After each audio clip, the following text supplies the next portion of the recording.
That's cool. I'm going to show you the fun part. I love the design inside the shell. So if you want to just do your thing now, you can do whatever you want to. If you want it to be, this one I did sections of it.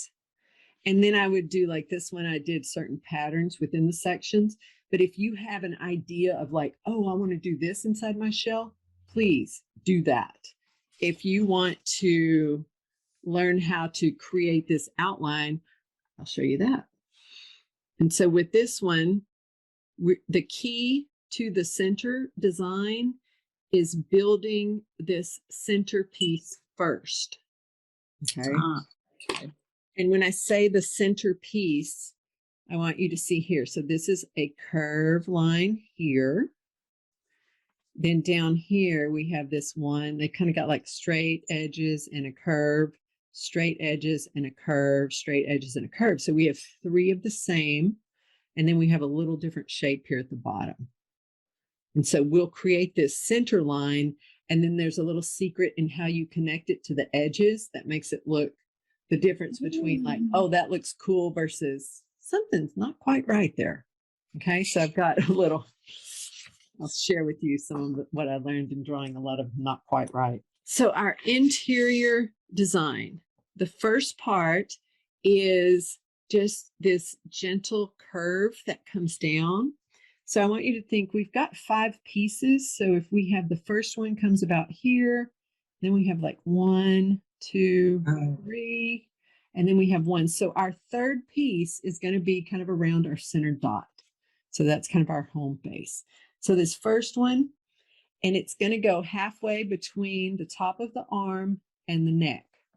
So I'm going to just come here and I'm going to duck down and come up.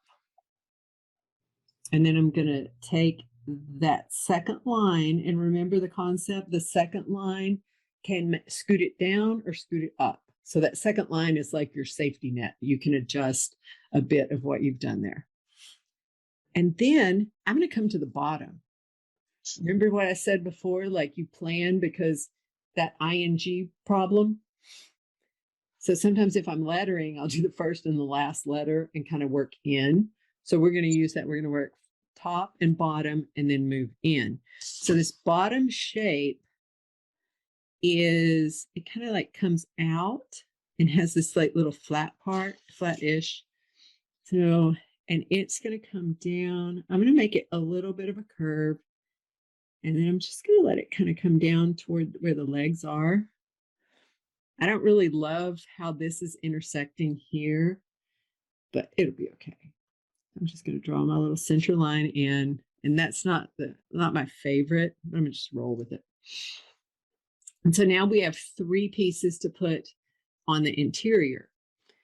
So for this top piece, here's the center, and I want you to go about halfway from the end to the center, and you're going to put a little line here, about halfway on the other side, and then we're going to come down kind of about halfway from here to the center, and I put my little dot. And this comes down and it curves up and back in. Comes down and comes back in. And this shape is what we're going to repeat 2 more times. I know I want this center one to be a little bit longer.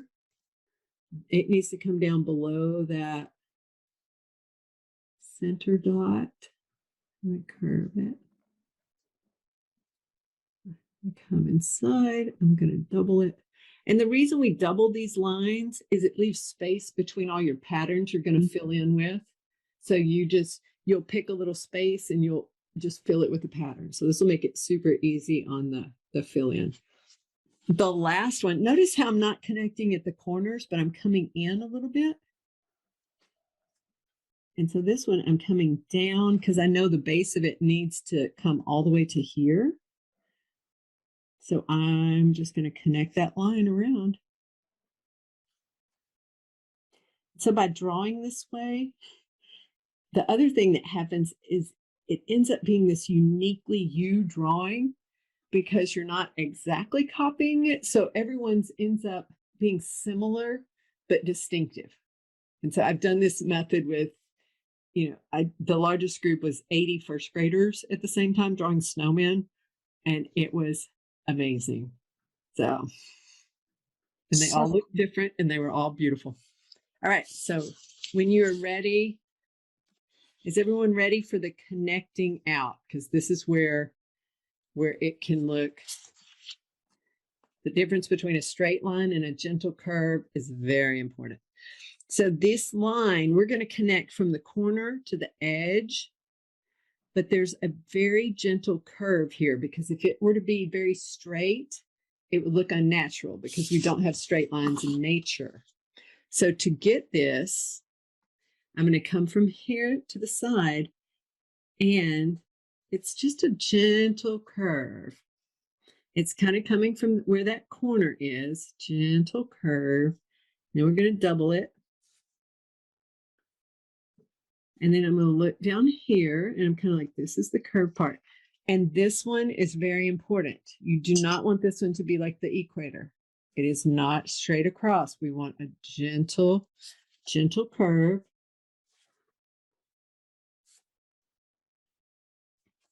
Double it.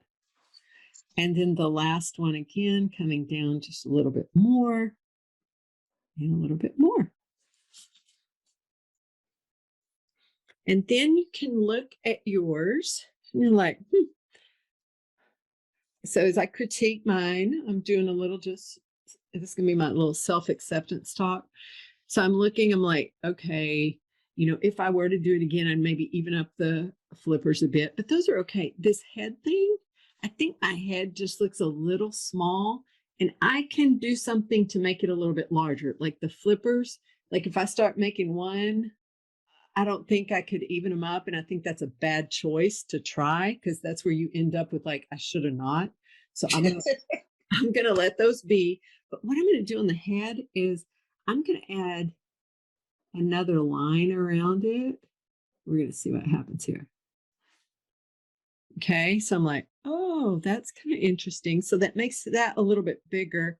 But then I'm like, maybe I need more lines.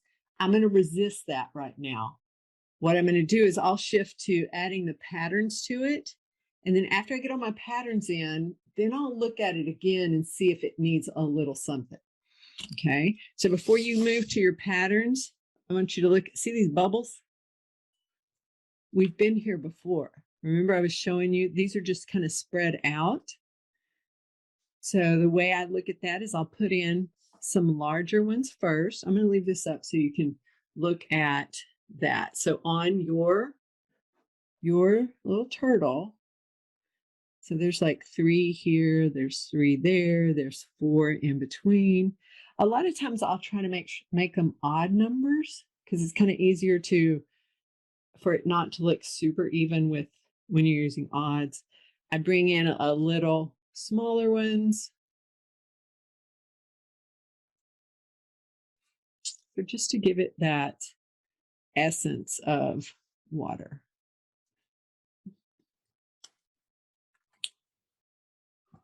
And so then the next step, not the last one, the next one is for you to look back at your patterns and your shapes that we explored, and to begin adding them into your turtle. I'm going to leave this one up. So I invite you to just copy mine if you're like, I don't want to try to invent something, because part of the learning thing is if you're like, I just want to practice my shapes. So just learning to look, remember, look here in the head, all I have are curly cues that just fit together. I did some of the little wave things in the arms. I did little circles in the legs. Very simple. The little rainbow fish scale mermaid tail, I did that all the way around. Okay, so that's the same pattern. And then I took the pattern from the head and replicated it in the 3 in the middle. So now what you saw initially, when you look at it, you're like, wow, that is so amazing. Now that you've seen behind the curtain, it's just a sequence of small shapes repeated. And then that's where the power and the interest comes from. All right, so let's see. So I'm good until like 4:30. So if I give you about 10 minutes to add some shapes, I will give you a advice. You may or may not take this. Your mileage may vary. If you are coming in like super, super tiny, and you can do this, but it's going to take you a very long time to fill in that little turtle. If you like the small ones, maybe you do the base of him small, but then you gradually let them grow larger.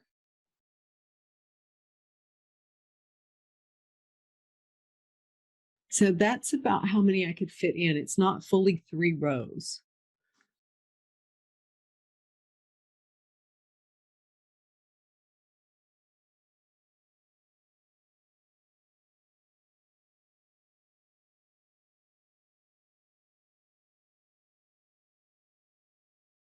Okay, I have a question. Excellent. So are we going to be, do you want us to use the micron pins for all of the design and then add color later? Or use the color to do the design?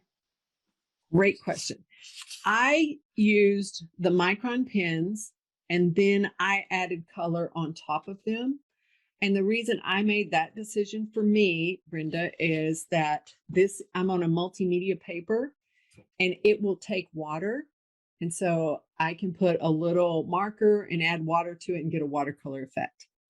If you're not doing that and you want to just take a gel pen or color and add your doodles and patterns in color, please do that. Yeah, I'm gonna outline in black and then do color. Okay.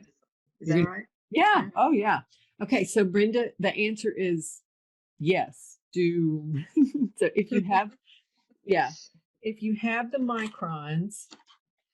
So would you alternate between the sizes? So like, would I go to a smaller size for inside the spaces on the turtle shell?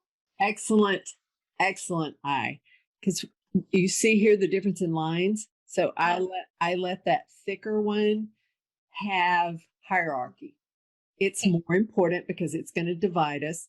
It's going to divide the segments. I went to a smaller one inside and I'm trying to find, that's a 0.3. Oh, here's my 1. So what that does is if you have, if you've got 3 different sizes, then as you come in, and if you wanted to add additional detail. Okay. So, yeah, that's what my question was. So just go down by size as you're adding detail. Right. And you think of it as hierarchy, like in an outline, you boldest first and then a little bit less and a little bit less, because it's the turtle is the main idea. And then we have our sections and then it comes down.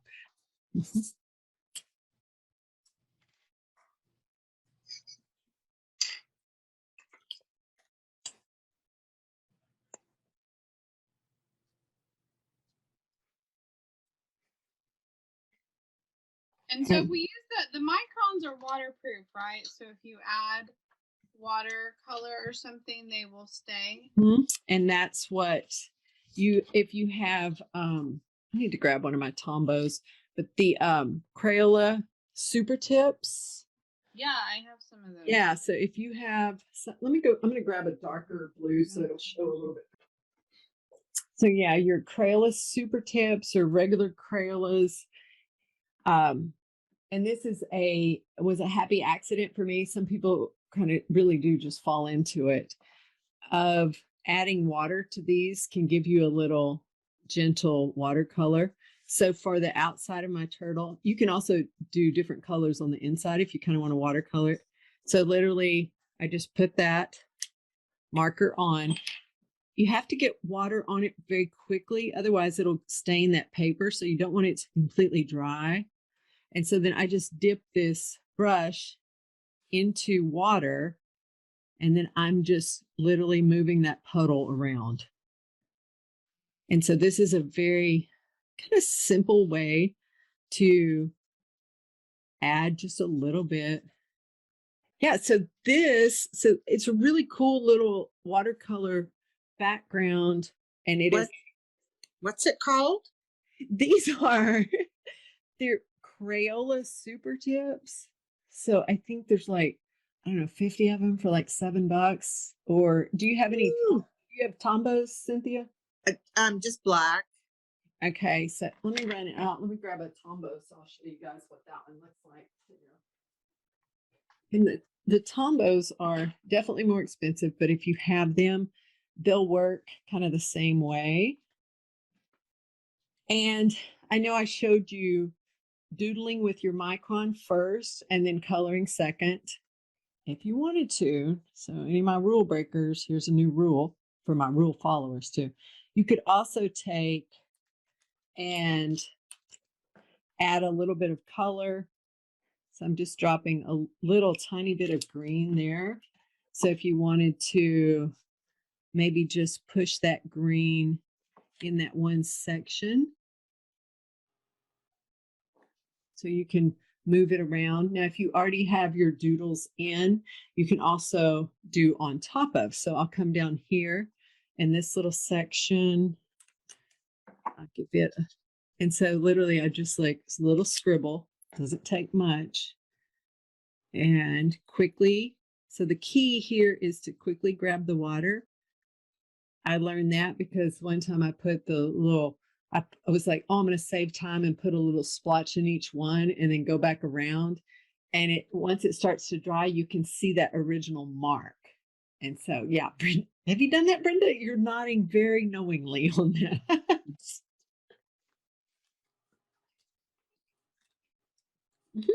So yeah, so if you have Tombos, so it's a nice use because it doesn't take much. It's not going to ruin your Tombos. If you don't have them, the Crayola Super Tips or probably just regular Crayola markers will do too, just to play around on it. And the paper that I'm using that we mentioned is this little, it's a Canson, it's this mixed media paper. And this little one right here is a 7x10, I don't know, $8 or $9 on Amazon right now, 60 sheets. So very fun to play around with.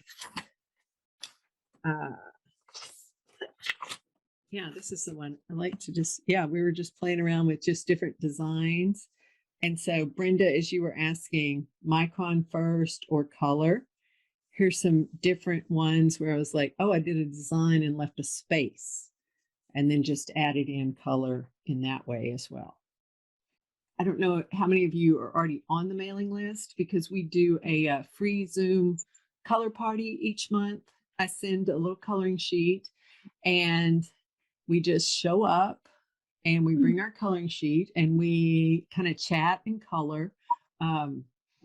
And every now and basically you just bring what you have and I can pretty much replicate the tools. And so if people have questions about technique or I'm like, oh, anyone new to colored pencils, I'll show you how to do this. And we just kind of chit chat, I guess. Like Cynthia, what would you add to it? It's wonderful. It is. It's just chit chatting and being creative and free and learning at the same time and being curious. So it's great. Yeah. Okay, I have one more question. Yes, Brenda, bring it on. I love this. When you're doing your patterns, Mhm. I'm looking at yours and they're going either up and down or towards the outside, as if you're turning your paper to do them. So is there a rule you want to stay with? Does anything go? Do you want to kind of go in the same direction or in a circular direction when you're making them? I'll tell you what I did with this one because it's kind of a radial shape, so it's kind of circular. That's why I chose to rotate my paper and keep them all going the same way. It's a function of the shape because if it's linear, then it kind of feels kind of like this fits better. Got it. Makes sense. Yeah. Okay. But just wanted to clarify that. But then remember too, like, see, this is a nice example of it Mhm. morphed. Mm-hmm. So it really is like, and that's a beautiful question for us to kind of like, as we start kind of wrapping this, Brenda, what you're at a different point than when we started. Okay. Because you've learned the pattern, shapes, patterns, combining them. And so what you have moved into now is the idea of layout. And so I'm going to switch this. The mystery, those mystery handouts you're going to get are so amazing. So just imagine you had these amazing handouts there. So Brenda, when you get this one, so as you look at these are like sketches for like putting this together.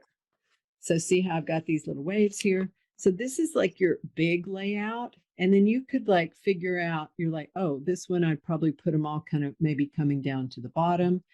This one's very organic. I was thinking like maybe coral or some of like the seagrass that's coming up, or, you know, some of the plants. Those might be more organic and twist around just by that nature. This one, you've seen me show you what that one is. This one's going to be kind of like that. If you do something like a sea turtle or seahorse in the middle, and see this background's kind of a grid, because that doesn't connect to anything, you're like, you could rotate them any way you want to. So you're going to just kind of play with that. The sunshine over the water, like a sunset or a sunrise, I would probably take these base ones and kind of have them anchored down, probably. But then I might even do like those fish scale things as they're coming out. And so I could do two things. I could have them all come one way on one side, all come one way on the other side. I could have them alternate all the way around. I could keep them on the same side all the way around. So this is a beautiful one right here to show you that the key is consistency. Whenever you start, so as you look at it, if you can see the pattern, because our brains are pattern seeking devices. And so when you create with that pattern, and when we look at it and we see the pattern, then we're like, oh, that feels good. And it might not even be at a conscious level. It's something that you look at it and it's comforting. It doesn't cause that, like, something's the matter here. So Brenda, is this helpful to you? Yes, it is. I like patterns. Okay. So I was just going the same direction, and then I thought, well, maybe I shouldn't be doing that. And then I looked at yours, and it looked like it went in a circular motion. So that's what I had noticed. So yes, that does make a lot of sense. Well, and the other part that I love how you asked that question, but then, and the other key that I heard you say that's beautiful, you said, I noticed. So that means the other skill we were learning is learning how to look. Because once you see, then you're like, oh, then you know what you're looking for to copy. And like, look at this one. See this design? This is getting more complex, Brenda. So if you are to take larger shapes, so, and then you've got this background going different ways, then you have complete, because this is less connected to reality. Like our turtle shape is kind of connected to, we know what a turtle looks like. So if you're coming into this, something that's just completely wavy, you have complete freedom to create as you wish. And then look, of course, this one is just, I'm making it up. This one, Heidi, we're just going to do it in blue to call it kind of watery, because I just like making those shapes, right? So yeah, so this will come into in your handout. And with this, these are like little mini sketches. So you can play with like what you might want a big composition to look like.